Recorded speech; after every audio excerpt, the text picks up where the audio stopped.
you turn back up in WWE, they're doing a gimmick with Undertaker where like people from his past are coming back, so Viscera comes back and you come back, and it felt like maybe there was going to be another run there for you in WWE, but it never really materialized. What happened? No, it's weird. I think they might have hired me so I wouldn't sue them. Well, hear me out. So, like, they brought me back.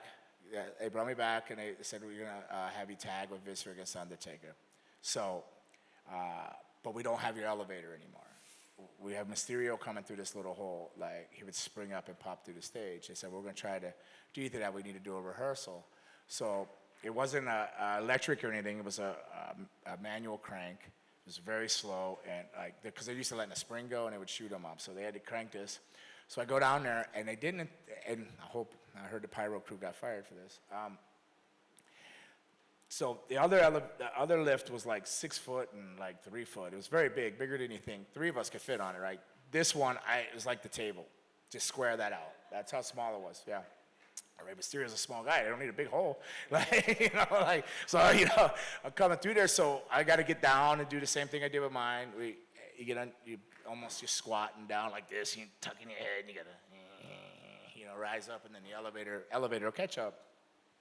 Well, they light the fire, and because it was a small hole, the backdraft sucked the flames in, and I had nowhere to go. So I was in there, and the flames just. I'm like, holy shit. What do you do? Like, this thing, I wait for it to go, I'm having flashbacks to when my foot got caught in the elevator. I'm like, I looked down, and my skin was just rolling off my arm, so I grabbed the skin, and somehow I found some athletic ability, and I vaulted up out of there. I just vertically jumped up out of there and got out, and it was like, I was burnt on my arm, and the trainers just kind of cut the skin off and cleaned it, and wrapped it up, and I went out there and did the match. And then they were like, oh, yeah, we want to use you and Viscera as a tag team and everything, but they didn't. So they did hire me. I sat home, and then like 8 months later, they called and let me go. So I believe they thought I was going to sue them for disfigurement or something, or negligence or whatever you can sue somebody for. I'm not that kind of person, and I probably never would have. Sometimes I think back today, well, maybe I wouldn't be wrestling now if I would have sued them. I'd have just be sitting on the beach with my fat belly in a Speedo, telling stories how I used to be so great. Like, I was that man, but I love wrestling too much. So we have a destiny and a journey. And the guy that trained me, he said, there's no pot of gold or any jewels at the end of the rainbow. He goes, what you got to remember is the journey is the jewel. It's the journey. It's just the nooks and crannies of the places where you started at with those people, the little venues, your way up, the way down. He says, you'll find magic and beautiful in all that journey, and you need to understand that it's not about money and stuff like that. So, and the old timers didn't make a lot of money, and then I was in an era that made good money. So the older guys probably looked at us like these spoiled kids. They're making all this money, and then all the Attitude Era guys look. This guy's got his own tour bus and a jet plane. Roman Reigns, he flies his whole family. Like, probably mind blown because it's just how things evolve, But he always said the journey is the jewel, and I remember that. So I'm just grateful for everything. But yeah, I think it was just to go back to that. I truly believe if I was to sit back and be honest with myself, I think they just did that so I wouldn't sue them. I don't know why even tell me, oh, you're going to be a tag team of Viscera. Like, I was sitting there waiting for the phone call, then he comes out as Big Daddy V and some, sway shit. I'm like, well, I guess that tag team's not happening.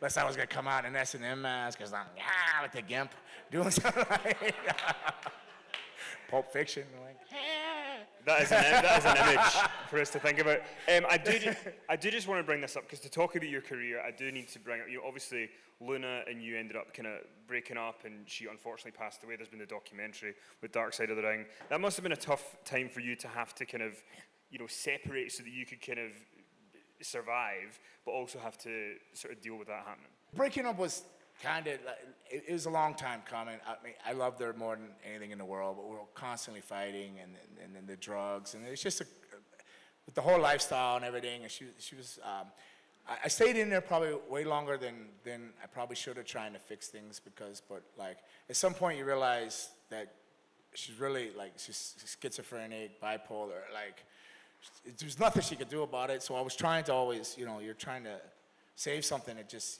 can't, and you're both fighting, and it just gets worse and worse and worse and worse. So at some point, you felt guilty. I felt a lot of guilt that I go, but she had made it a little bit easier by, like, we were in Dubai and we did a lot of shows, and she was supposed to come over to the UK and work, and I sent her home from the Dubai with all the money, this and that, and she just took off and disappeared, right? That's why we ended up actually splitting. But I got back together with her after that, like, so we went through a whole thing where splitting up and selling the house and all that, and then I still got back together with her for like 2 weeks, and then I did. I mean, I can make this work. I can figure it out. I'm gonna find out what she did with the money, because I came home to nothing, like, and I came home off the road. I go, I just can't do it. She goes, I know, I already packed your stuff. So it wasn't like that hard. Like, she knew. That part wasn't that hard because the hurt had happened there, and then we had got back together. But it was hard to be away from somebody you spent 18 years with. Like, that guided you through your journey. Like I said, your journey is your jewel. She was one of the jewels, on that journey that you just overlook. All the wisdom I got from her, the confidence to be me, the go out and do a vampire thing, go get my ears pierced, get tattoos, all the stuff that I was programmed that, like, oh, that you can't do that as a kid. My family, nobody did that kind of stuff, So, she was a very detrimental on everything of the wrestling for myself, evolving and to all the levels. Even if some of it, I got a lot of backlash from the negativity she did, I still got so much more positive out of everything and learned so much and was so much wiser. Even if it was only black and white that I saw, I never saw the gray area. At least I always knew where I stood in the black and white. I wasn't lost in the gray going, is this Disneyland? Like, this is all gonna be okay. Like, no, I know, no, it's not, or yes, it is. Which I was grateful for. It took some of the fun out of the ride, but I was also grateful for it too, because I didn't get crushed a lot, so I was prepared for, whatever was gonna happen. So, we still talked like every 2 weeks up to when she passed away. Was in California, and I had went to dinner with the girl I was with, and I wasn't feeling good. And she goes, "Oh, I just want to go to dinner." I go, "Oh, I don't feel like eating or anything," and it just felt really off. I didn't know why. I had a soup, and I know I ordered a beer, and I had some tortilla soup. I took a bite of the soup and drink a swallow of beer. I said, I gotta go. I didn't even make it to the. I didn't make it to the parking lot. Like, I was in the lobby of the restaurant, like crawling, and I was puking. I crapped myself. I was like, what is going on? I was horribly sick. I thought I was dying. I know the girl I was with. She was calling everybody, going, he doesn't. I didn't do drugs now at this point. Like, they go, what? Is he on drugs or something? They go, did he tell you he is? She goes, no. He goes, then he's not. She said, should I call an ambulance? Did he tell you to call an ambulance? He said, no. They said, then don't. But I truly thought I was dying. I didn't know what to do. I was shaking. She got me home. I showered. I laid on the couch. I kept, whatever you want to, puking. I don't know what else to call it. Throwing up in the trash can. I was just like, I just totally felt like I was going to die. I couldn't move my body. Everything just felt like slipping away. And then I fell asleep. Maybe 2 hours, I fell asleep, and I woke up, and I was fine. It was fine. And then I got a phone call from another girl wrestler named Amy Lee out of the Philly area. Her family lived across the street from Luna. And she said, hey, her mom's out here banging on the doors, and they're calling the police. Police cars are showing up. And then eventually she said a coroner's thing showed up. So whether people believe in being so attached to somebody or not, like, it seems like is I took ill at the time that she was ODing and passing away, So that's how connected we were. She always said she was going to haunt me, and she always said, you're going to know when I die, vampire. You're not getting rid of me that easy. And she was true to it, And, yeah. So I don't usually tell that story because it seems like a lot of bull, but it's a true story. And whether it was just coincidence or however I want to make of it, I feel like that, she was letting me know, and I felt her pass,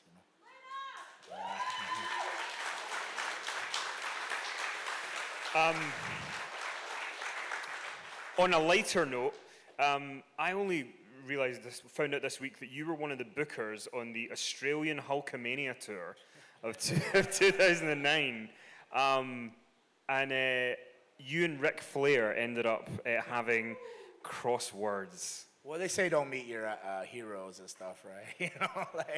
Ric Flair was one of the guys I watched growing up, along with like Barry Windham and a lot of the Southern guys and stuff like that. So, never seen them have a bad match. They're always the same match, but it's never bad.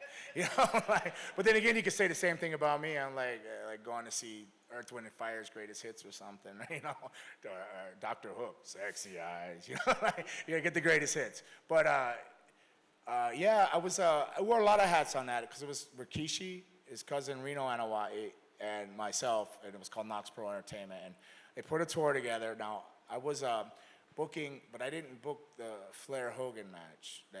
Hogan won at Flair, that's what was up there, but like I would do the match finishes for like the Nasty Boys myself and the undercard and stuff like that, and they did what they wanted to do. But I was over there, I had a lot of meetings, and I know I had an early meeting the next day, and I was in the restaurant eating, and the same girl I was with when Luna passed, she wanted to go have a glass of wine. Oh, I didn't even drink any of the wine, bloody hell. It's all right. I didn't need it, I guess. It was that Scottish whiskey got me going. She wanted to go in there, and I could hear Ric Flair in there. And for whatever reason, I have no idea. Like I would try to make eye contact. I would see him in an airport, and I'd see him, and he would just turn his back. Like, he would go out of his way not to, like, make eye contact or say hello. And then other people had told me stuff. He'd be on the round table going, yeah, I know Christian and Edge are these great athletes, but I don't know who the hell this wannabe was, Or you'd always be, like, taking shots, and I didn't understand why. And so the last thing I wanted to do was really go in there where he's drunk, she wanted a glass of wine. It was like a vacation for her. And I was like, all right, we'll go in there and have a glass of wine. And as soon as I get in there, Brian Christopher, who I've been looking for all day, couldn't find him. He comes in, he goes, Vampy, I don't feel so good. And he pukes all over my shoes and everything. I'm like, oh, these are my brand new Nikes, man. I was like, oh. So, but I go into this mode, I got to get this cleaned up because, it's our stuff, so this is a reflection of us. So, and Brian's Keishi's guy, yeah.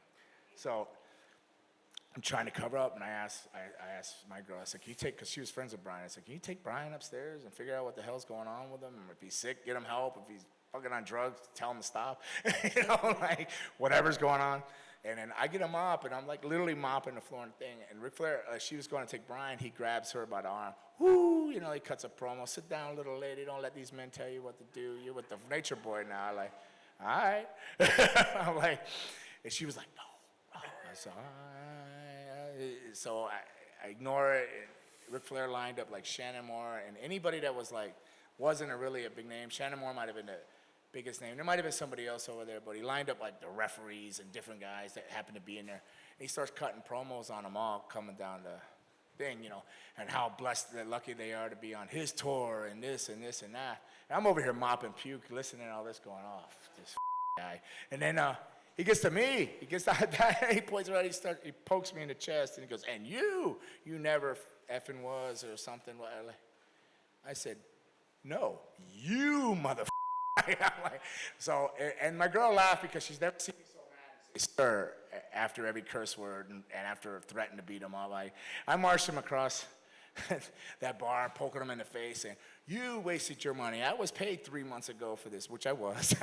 We were running it. I was already paid. And I said, I don't have to be here. You got to be here. I called him out on all the owing money diary. Called him an old man. I was upset. He started it with me.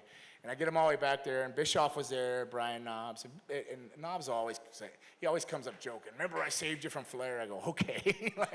But I was just so mad. It was kind of like the Mark Merrill thing. He sat down in a chair and put his hands the same as Mark Merrill did under the seat. Oh, I'm not fighting you. I'm not fighting you. I'm fighting you. Because it's at a point now, and I remember Brian. He kept telling Eric Bischoff, I've known Dave since he was 17. If he says he's going to beat him up, he's going to beat him up. He's not bluffing. He's pissed, And then I was, And I planned on beating him up. And then Bischoff was like, hey, man, Hogan wanted him on this tour. If you hit him, I can hear him. He goes, this whole tour will end, And I was thinking, the Samoans, and we're all in on this tour. So I was like, I'm thinking, the business voice took over. And I go, oh, he's right, And I'm like,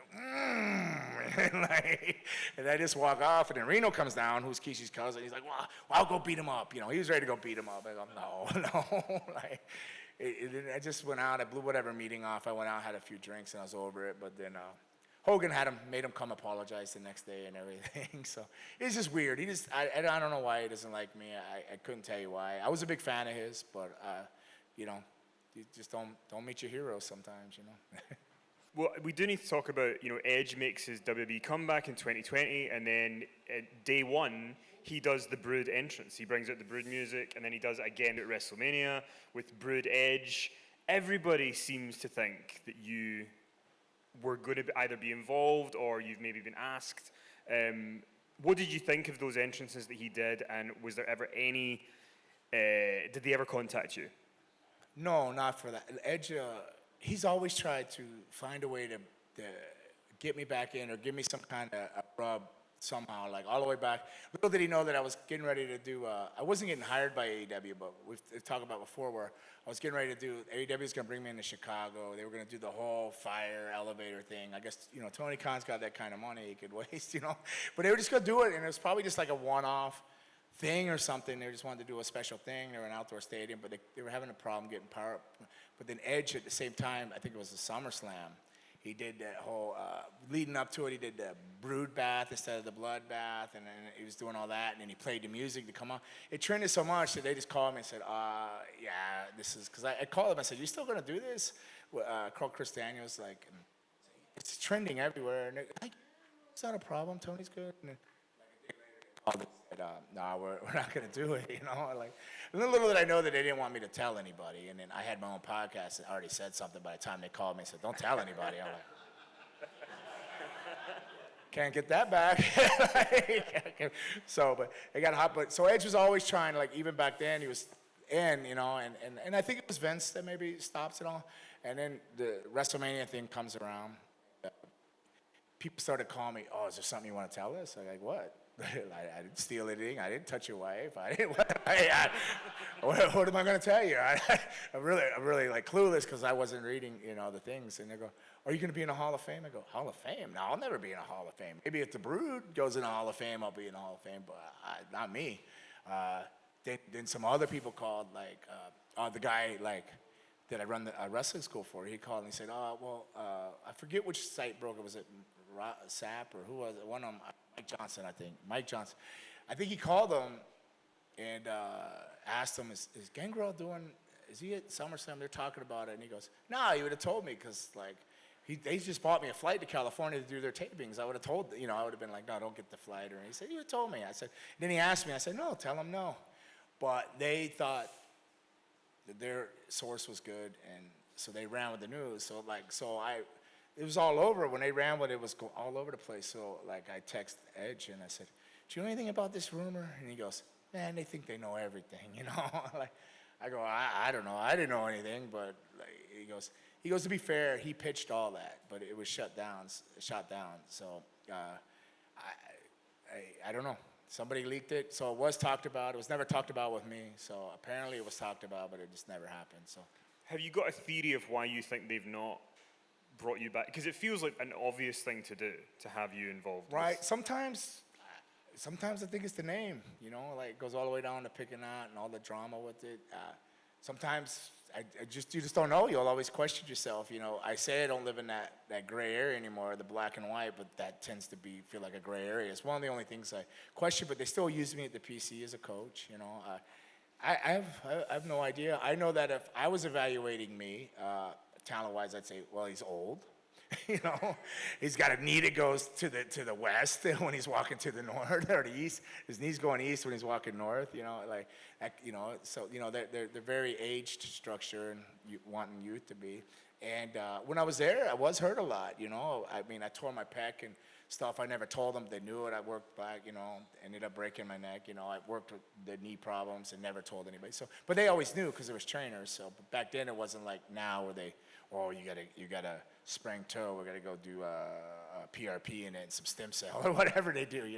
So I really have no idea. I don't think I have any actual heat with anybody or anything like that. I just think they don't think it suits the modern times. Even though if it's vintage, but they did let him do the Brood. They put the Brood on the back of the jacket. He started out with, he came out South of Heaven, right, Slade?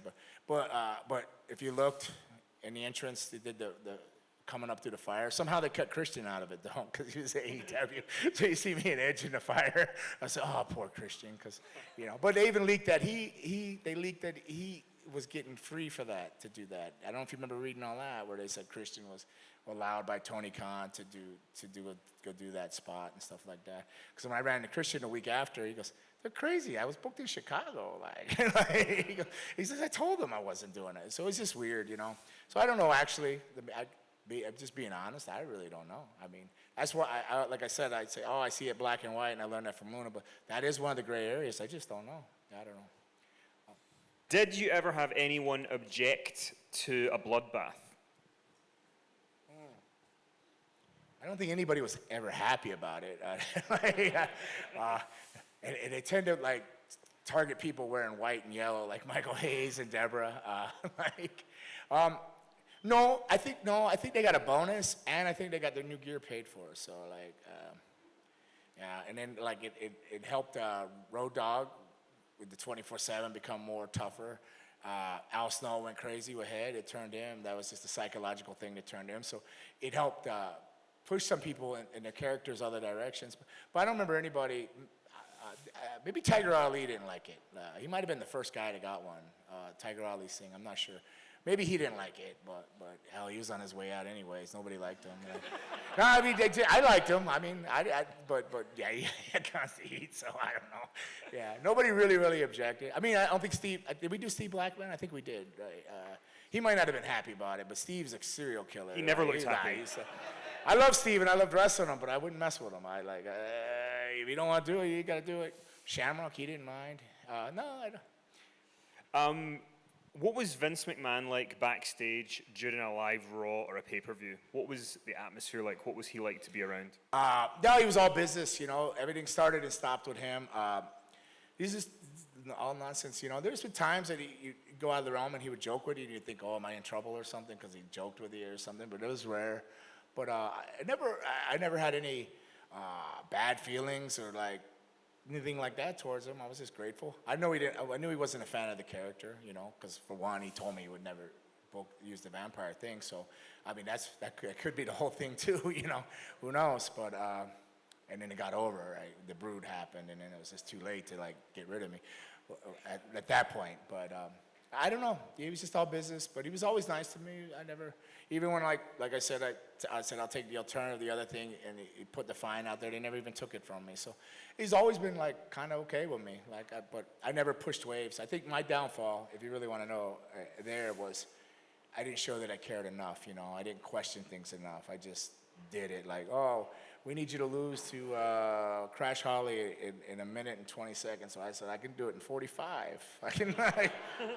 Get you where we need to be, like a little bit. So, and I think that they're just like, you don't care, but I did care, but I guess in my mind, all that was going on in my life, and with Luna and all the craziness, and I saw black and white, I go, the end game, I'm over here anyway, so what does it matter? But that's just an era of judgment and youth on how I thought, you know. I sit back now and think, I fried a lot of brain cells, and I had a real reason to. I had the hot spot and the concussions, but I sit back and go, if I would have the maturity, I just wasn't ready for anything there. If I probably got a more of a push, or I made more money, or more spotlight was handed to me, I probably couldn't have handled it, and probably ended up like so many other people, like not in this earth anymore, you know, buried in there, you know, because maybe it just wasn't my journey, and I wasn't mature enough at that time to handle that kind of stuff. So I'm grateful for it now.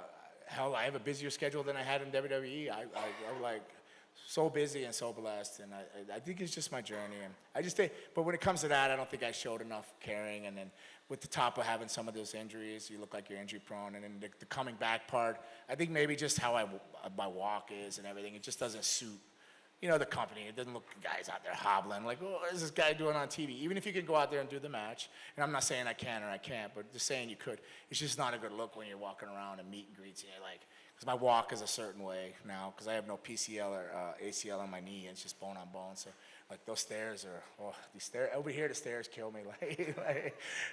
But yeah, so that's just my opinion. I don't know what's true or not true in this world. So. Well, the last thing I want to ask you is, when you look back in your career... See, my shoulders grizzle from holding this microphone too damn long now. It's the last one. What is your favorite memory in your career? My favorite memory in my career, everybody would expect I would say like something like from WWF or WCW or whatnot. But it goes back to All Japan, Budokan Hall. There was a tag team called Can-Am Express, Crawford and Furnace. And I was probably 20 years old, or 19. I might have been 19 on my first trip. I'm not sure. It was either 19 or just turned 20. And we had no business being over there. We were doing the black card things. We came from Calgary. We got booked in All Japan, and this is what I was talking about earlier, where Misawa, Kawada, Hansen, and Spivey, Gordy and Williams, Steve Williams were on top. And this is when All Japan was the main company, and these guys were assassins. All these guys have all worked 20 and 30. They did territories, and they all did their time. And here we come in with these mask and this, and we have all these cool tag team moves that nobody's seen, but we have no clue about wrestling. You know what I mean? We don't have the experience they have, and we didn't certainly do the time that these guys put the blood, sweat, and tears in on being away from their family. It was just like, oh, these guys got thrown in the limelight, so you're in there, and it wasn't an easy go because you knew you didn't. I knew him. I don't think my partner. He was oblivious to anything. He thought he belonged there, but I knew that we didn't have the experience, and I knew what was going on there. So it was a real struggle. And at one point in that tour, I thought about this just isn't for me. I don't know if I can do this. But there's a lot of pressure, and not that the wrestling part. I just didn't like how they weren't necessarily mean to you, but you knew they didn't like you. You know when you feel unwelcome somewhere, and you know when you walk in a room and they've just been talking about you, and you're like, fuck. Not again. And a lot of it had to do with my partner. He was a heat seeker. He got a lot of heat, and as you know, I don't know if you guys don't know the Blackheart story, but I only did 2 tours of All Japan. He went back with another partner, the 3rd tour, and they both ended up in the hospital. Was thanks to Hansen and Spivey. If you ever look it up, it's the nastiest chair shot I ever seen. They hit him in the head, and it looks like oil boiling out of the mask. It's just horrible.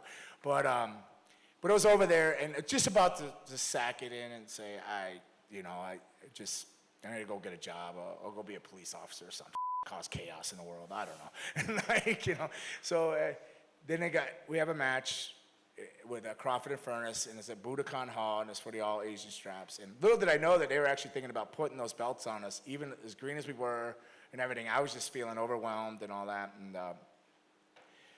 we worked. It wasn't a very long match. And when I look back on the tape, it's out there. It's not really that good. It's really bad. But for whatever reason in that match, I felt like it was good. And for a brief minute, I felt that magic, this is awesome. The crowd, and they're like, they carried us through. They carried us through a match. And again, I look back on it. And I know I coach and train people now, so maybe I see it totally different. I'm going, oh, God, that's horrible.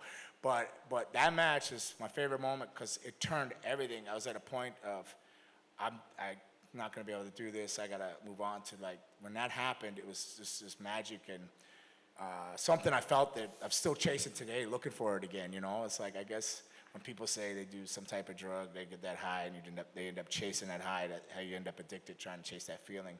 I suppose, and I've reached it in WWE a few times and all, but that very first hit of that feeling was in All Japan, working Crawford and Furnace in Budokan Hall. And I always thought it was cool because I could say live at the Budokan, that's my favorite moment that happened. And then when it came back, it made it even better. It was Johnny Ace was being a jerk about it. He goes, oh, I just lost $20. I go, why would you lose $20? He comes to you and tells you that when you come back from the ring. Yeah, I bet them 20, they couldn't carry you, but they did. Then they just sealed it to me. Oh, they did carry us, so we're carryable. So I justified me. Yeah, I want to do this for a living. Yeah, And then all these years later, I'm telling you some bullshit story, and you're listening. So there you go.